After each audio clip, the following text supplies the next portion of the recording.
नमस्कार, NDTV India पर स्वागत है आपका। मैं हूं ताबिश हुसैन और हम यहां पर बात करेंगे डेमोक्रेसी में ओलंपिक के बारे में। इस बार की अगर ओलंपिक की हम बात करें तो यहां पर प्रदर्शन टीम का काफी अच्छा रहा। इंडिया का 6 मेडल्स हमारे पास इस बार आए ओलंपिक में। एक का सिल्वर सिर्फ आया, बाकी ब्रॉन्ज आए। हालांकि गोल्ड की जो उम्मीद थी वो इस बार पूरी नहीं हो पाई।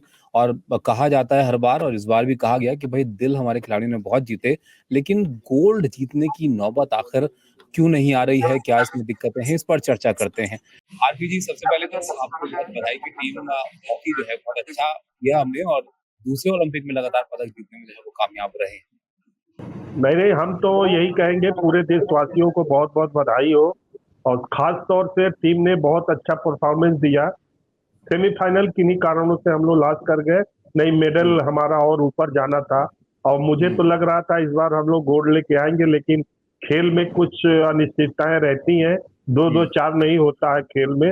और यही तो खेल है कि कभी हार और जीत लगी रहती है। लेकिन वैसे हमारी टीम बहुत अच्छा खेली और उस उम्मीद थी कि हम फाइनल खेलेंगे। लेकिन 12 पेनल्टी कॉर्नर, 5-6 चांसेस हमें मिले और हम सेमीफाइनल जर्मनी से हार गए। वो मुझे अफसोस है। चलिए, कोई नहीं, उम्मीद बहुत थी कि मेडल जो है वो शायद सिल्वर और गोल्ड इस बार हो जाता, लेकिन चलिए ब्रॉन्ज हम जीते और कंटिन्यूटी रही टीम की परफॉर्मेंस में, हॉकी टीम की यहाँ पर। शक्ति जी, दिल तो जीते प्लेयर्स ने यहाँ पर। अगर नीरज की बात करें, अगर हम उम्मीद कर रहे हैं कि अगर गोल्ड नहीं आ रहा है तो लोग निराश हो रहे हैं, तो अब ये समझ तक सकते हैं कि उम्मीद कितनी बढ़ गई है हमारे प्लेयर्स से। तो इस बार दिल तो जीते इस ओलंपिक में प्लेयर्स ने। देखो जी, उसमें ये जैसे आरपी भाई ने बताया कि ये जो स्पोर्ट्स है ये 2 और 2 4 का मसला नहीं होता। लेकिन मतलब मैं ये कहूंगा कि हमारे देश की जो जनसंख्या के हिसाब से लोग बार बार क्वेश्चन पूछते हैं कि हम इतनी बड़ी जनसंख्या का देश है, हम इतने मेडल नहीं जीत पा रहे हैं। मैं ये पूछना चाह रहा हूँ कि मतलब हमारे कितने पेरेंट्स हैं वो अपने बच्चों को खेल खिलाते हैं। बहुत कम मतलब जो है हमारी जो पार्टिसिपेशन है वो वर्ल्ड लेवल के ऊपर मेडल जीतने के लिए बहुत कम है। और ताबिश भाई, मैं एक बात आपको ये भी बताता हूँ कि जैसे हमारा जो स्कूल का जो स्पोर्ट्स का सिस्टम है, कॉलेज का है, यूनिवर्सिटीज का है, वहां से हमने कोशिश करनी पड़ेगी अगर हम स्पोर्ट्स की पावर बनना चाह रहे हैं तो। अब आप ये देखें कि हमारे जो स्कूलों के अंदर, जैसे प्राइवेट स्कूल है, उनके अंदर स्कूल तो चल रहा है लेकिन ग्राउंड है ही नहीं, जबकि ग्राउंड होना जरूरी है। तो स्पोर्ट्स पर ध्यान देने की जरूरत है ताकि प्रोत्साहित हो वहां पर प्लेयर। अब आप दोनों को मैं एक और चीज बताता हूँ, क्योंकि हम सवाल भी लोगों से पूछते हैं कि उनकी राय क्या है एक मुद्दे को लेकर। ओलंपिक चल रहा था, पूरा देश जो है ओलंपिक से उम्मीद कर रहा था, तो हमने यहाँ पर सवाल पूछा कि ओलंपिक में कब तक सिर्फ दिल ही हम जीतते रहेंगे। प्लेयर अच्छा खेलते हैं, इसमें कोई शक की बात नहीं है, मेडल के लिए क्या बदलना होगा पूरा सिस्टम। तो इसमें 95% लोगों ने हाँ में जवाब दिया है, जिनको लगता है कि कुछ तो करना पड़ेगा ताकि मेडल जो है ज्यादा आए हमारे। और 5% मानते हैं कि नहीं, सब ठीक चल रहा है, ठीक है, मेडल भी हम जीतने लगेंगे आगे चलकर। इस पर आप क्या कहना चाहेंगे आरपी जी? उम्मीदें बहुत हैं लोगों को, लेकिन वो मेडल में देखिए, हम लोगों को सबसे पहले ये देखना पड़ेगा, जैसे मान लीजिए 32 खेल थे जो ओलंपिक में, हम लोगों ने 16-17 में 16 में पार्टिसिपेट किया। हमें चुनना पड़ेगा कि कौन से खेल हमारे हिंदुस्तानियों के लिए या कौन से मेडल ओरिएंटेड हमारे रिजल्ट दे सकते हैं। उस पे हम लोगों को ज्यादा कठिन से कठिन परिश्रम और प्रयास करने की आवश्यकता है। कोई जरूरी नहीं कि हम 32 के 32 खेल खेलें, खेलना जरूरी है, लेकिन अगर मेडल की आप बात करते हैं तो हमारी जो बॉडी स्ट्रक्चर है, एटमॉस्फेयर है, कैसे किन खेलों में हम लोग को चुनना पड़ेगा कि जिसमें हम लोग पावर बन सके और उसमें से हम मेडल लाने की कल्पना कर सकते हैं। ये कोई जरूरी नहीं कि 32 खेलों को हम लोग सभी पार्टिसिपेट करें। पार्टिसिपेशन अब जरूरी नहीं रह गया है।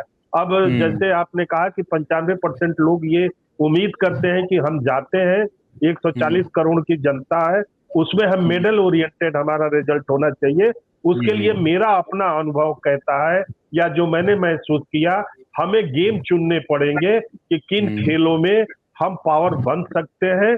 उन खेलों को चुन के और ग्रास रूट से हमें प्रयत्न करना पड़ेगा, तब जाके हम मेडल ओरिएंटेड हो सकते हैं। आपको बिल्कुल, आपकी बहुत अच्छी एडवाइस है, क्योंकि हर जगह की परिस्थितियां अलग होती हैं, हर जगह के लोगों की क्षमताएं अलग हो सकती हैं। तो हमें देखना होगा हम किस चीज में बेहतर कर रहे हैं, बेहतर कर सकते हैं। लेकिन शक्ति जी, निराशा की वजह ये भी है कि नीरज चोपड़ा जो हमारे लिए पिछली बार गोल्ड लाए, इस बार सिल्वर लाए, उनका एक ट्वीट आपको मैं बताता हूँ, जो प्रतिक्रिया उन्होंने दी मेडल के बाद, कि ओलंपिक खेलों में भारत के लिए एक और पदक जीतकर बहुत अच्छा लगा। इस बार पेरिस में हमारा नेशनल एंथम नहीं बज पाया, इसके लिए आगे उसी पल के लिए जो है वो मेहनत आगे होगी। तो निराशा उनके मन में भी है और यही पूरे देश के मन में भी है कि गोल्ड अगर आने लग जाए तो जो है वो सफल हो जाए मामला। देखो, नीरज की जो परफॉर्मेंस है वो बहुत अच्छी मानता हूं मैं, आउटस्टैंडिंग मानता हूं उसकी परफॉर्मेंस, क्योंकि जैसे उसने कई इंटरव्यू में बताया भी है और हमें तो पता था इस चीज का पहले से भी कि उसको ग्रोइंग की कोई प्रॉब्लम थी। नहीं तो 4-5 मीटर का तो उसमें कोई प्रॉब्लम है नहीं। मैं तो ये सोच रहा था कि वो 93-94 के आसपास थ्रो लगाएगा, और वो लगा भी सकता है और लगाएगा भी वो। लेकिन जैसे आपने बताया ना भी गोल्ड की, तो गोल्ड तो ये तो मतलब इसके लिए तो बड़ी लंबी बहस की जरूरत भी है। और जैसे आपके भाई ने बताया कि ग्रास रूट जो है सबसे मेन चीज जो है ताबिश भाई, ये ग्रास रूट के ऊपर हमने काम करना पड़ेगा। और जैसे हमारी जैसे स्पोर्ट्स अथॉरिटी भी कर रही है, जैसे हमारी कई स्कीमें चल रही हैं, फेडरेशन भी कर रही है, लेकिन ग्रास रूट से हमें स्कूल से कॉलेज से बच्चे लेने होंगे और यूनिवर्सिटी से ऊपर हमने विशेष ध्यान देना होगा। अब आप ये देख लिए कि वर्ल्ड के अंदर 70% मेडल जो है वो मतलब यूनिवर्सिटीज के बच्चों के हैं, जो वहां पर कॉलेज और यूनिवर्सिटीज में पढ़ते हैं। हमारे कहाँ है यूनिवर्सिटीज और कॉलेज में इतने बच्चे?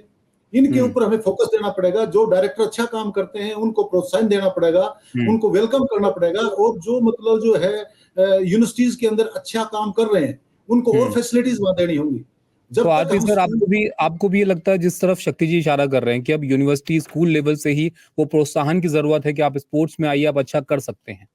देखिए, जो यूनिवर्सिटी लेवल में है तो यूनिवर्सिटी में तो हमारे यहाँ खेल, मेरी बात से आप लोग सहमत होंगे, यूनिवर्सिटी में खेल का माहौल तो बहुत कम यूनिवर्सिटियों में रह गया है। बहुत सी यूनिवर्सिटी में तो केवल पढ़ाई होती है, खेल का तो कोई मतलब ही नहीं होता है। हाँ, अब इधर इंटर यूनिवर्सिटी गेम्स होने लगे हैं। भारत सरकार ने, साई ने इधर थोड़ा खेलो यूनिवर्सिटी गेम इन्होंने शुरू किया है, उससे एक माहौल बन रहा है धीरे धीरे।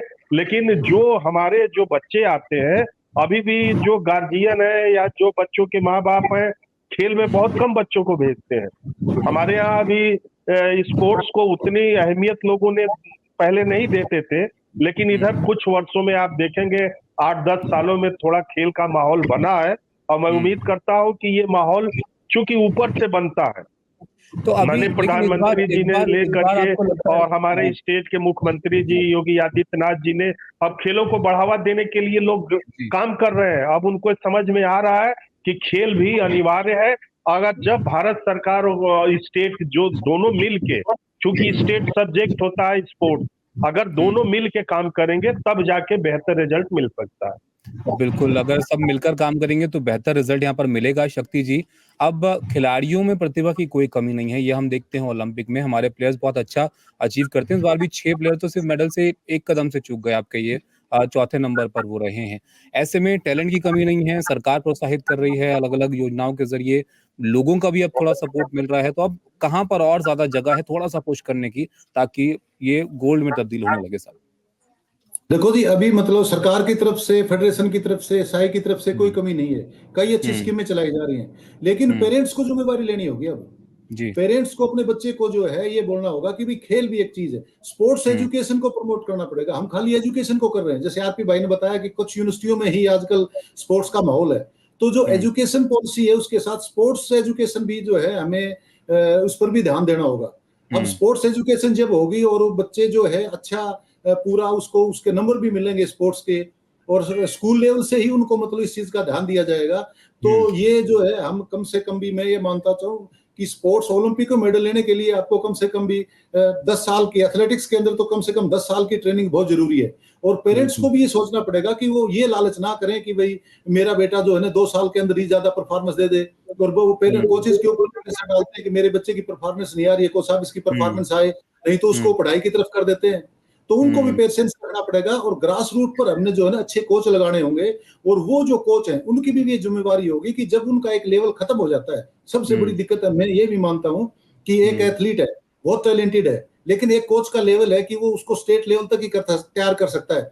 तो वो हुँ, उसको उसका पीछा छोड़े और उसको वो मतलब नेशनल की जो स्पोर्ट्स अथॉरिटी की जो स्कीम है उस स्कीमों में डालने के लिए उसको प्रोत्साहन करे। हुँ, अब कई बच्चे इतने बिल्कुल। अच्छे होते हैं कि मैं उनको कई बार पर्सनली बोलता हूँ पेरेंट्स को भी हुँ, कि हुँ, आपका जो कोच का जो लेवल है वो स्टेट लेवल का है, उसके बाद इस बच्चे में टैलेंट है और इसकी टेक्निक जो है ना एक बार खराब होगी तो सेट नहीं हो पाएगी। हुँ, उस बच्चे को आप स्पोर्ट्स अथॉरिटी की स्कीम में, जैसे एसटीसी है, एनसीओई है, इन हुँ, स्कीमों में हुँ। भेजें, तो चलिए, तो उनको इस भी बातों कोचेस पर को भी। ध्यान लोगों को देने की ज़रूरत है और ये समझना हाँ, ज़रूरी है कि एक बिल्कुल एक बिल्कुल एथलीट बनने के लिए सालों की मेहनत लगती है, एक लंबी बिल्कुल। प्रक्रिया है उसके लिए और सबकी कोशिश से जाके आप नीरज चोपड़ा या बाकी एथलीट्स के मुकाम पर जो है वो पहुंच पाते हैं, जब आपकी परफॉर्मेंस उस लेवल की हो जाती है जहां पर मेडल आप हासिल कर पाए।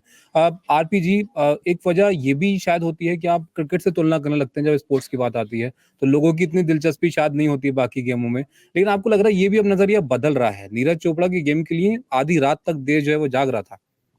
नहीं नहीं, देखिए, एक बार जब आप मेडल देते हैं, नीरज चोपड़ा ने लास्ट ओलंपिक टोक्यो में गोल्ड मेडल लिया, तो उसके वजह से पूरे भारत में जेवलिन के प्रति लोगों के, लड़के लड़कियों की दीवानगी बढ़ गई। मैंने देखा है कि हमारे स्टेडियमों में लोग जेवलिन करने के लिए छोटे छोटे बच्चे आने लगे। तो जब आप रिजल्ट देते हैं तो उसके प्रति लोगों का झुकाव बढ़ता है, लगाव बढ़ता है, और ये बहुत जरूरी है किसी भी स्पोर्ट्स को प्रमोट करने के लिए कि आप इंटरनेशनल लेवल पे कुछ करके दिखाएं। जब आप इंटरनेशनल लेवल पे करते हैं तो लोगों का नजरिया बदल जाता है, गार्जियन भी बच्चों को उधर प्रोत्साहित करते हैं। जहां तक क्रिकेट की बात है, क्रिकेट और ओलंपिक में हम क्रिकेट को तुलना नहीं करते। क्रिकेट एक अलग सा अपना उसने मुकाम हासिल कर लिया है। क्रिकेट कुछ देशों में होता है, मैं उसको क्रिटिसाइज नहीं करना चाहता, क्योंकि ओलंपिक में तो आप जानते हैं कि कितनी कंट्री हैं जो सब क्वालिफाई करके आती हैं। ओलंपिक खेलना ही अपने आप में बहुत अहम होता है, मेडल तो दूर की बात है। तो मैं किसी खेल को मैं किसी खेल को क्रिटिसाइज नहीं करता। क्रिकेट चूंकि एक फन है, रूल्स रेगुलेशन ये स्पोर्ट्स में बहुत से खेलों के हैं, लोगों को पता नहीं है तो उनको इंटरेस्ट भी कम होता है।